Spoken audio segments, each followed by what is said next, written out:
Greg Lake was just 12 years old when he wrote one of the most iconic songs ever. That song was Lucky Man. The creation of the song comes from unexpected beginnings, born from the simplicity of a 12-year-old's curiosity. As the story goes, Greg Lake picked up a battered one-string guitar at a friend's house and, without any grand aspirations, began playing the simple tune. This moment would lead to a song that would transcend decades, bands, and even entire musical movements. Greg Lake once said at a live performance that the first chords he had learned were D, A minor, E minor, and G, and that these chords were the making of a medieval song he had conjured up in his head. Lucky Man was written by Greg Lake without any writing down of lyrics, but committed it to his memory. So what's the story of Lucky Man? The song that became one of the most iconic songs by a progressive rock band. Unlike the complex backstories of many famous rock songs, Lake's inspiration came from innocent exploration, rather than a deep well of personal anguish or artistic struggle. Lucky Man started as a light-hearted experiment, a kid's song, in Lake's words.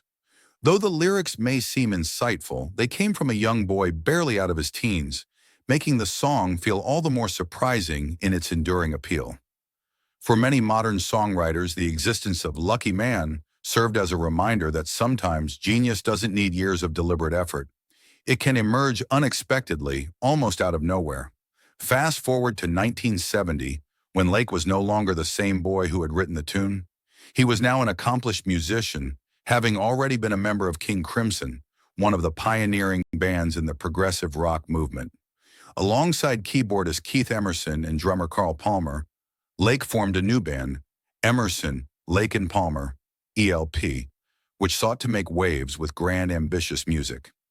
But during the recording of their debut album, the band found themselves in a familiar dilemma. They were running short of material. The record label required a certain amount of music, but they hadn't yet filled both sides of the vinyl. In a moment of inspiration, Lake offered a song he'd written years earlier, a modest tune that he thought could be added to the album. Emerson, who had little patience for simple ballads, dismissed the idea, telling Lake to record it himself while he went to the pub. Left to their own devices, Lake and Palmer set about building the song. They began with the basics, acoustic guitar and drums. But as the track progressed, it grew in complexity, adding layers of bass, harmonies, and electric guitars, all while retaining the simplicity of its origins.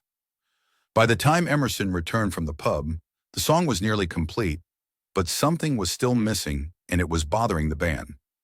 Emerson, despite his initial reluctance, added a Moog synthesizer solo to the song's outro. And it was this final touch that elevated Lucky Man from a simple acoustic ballad to a groundbreaking piece of music. The synthesizer's ethereal, otherworldly sound was unlike anything listeners had heard before, and it made the song truly special. When Lucky Man was released as a single in 1970, it quickly became a hit and a real success for the band, charting in both the US and Canada. Despite being a last-minute addition to the album, it became one of ELP's signature songs. The song's simplicity stood in stark contrast to the often overcomplicated arrangements of progressive rock. Yet its straightforwardness, combined with the skill of the musicians involved, made it resonate deeply with listeners.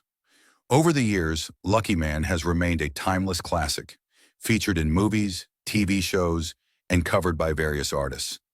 Every time the song is heard, it's a reminder that inspiration can come from the most unexpected places. And sometimes the best songs are the ones that happen almost by accident, without overthinking or overproduction. Lucky Man teaches us that musical magic can happen in the most unassuming ways, making it a true testament to the serendipity of creativity. The magic of Greg Lake's story shows that even at a young age as he was, great things can be created musically. What's your favorite Emerson, Lake, and Palmer that resonates with you? Let us know.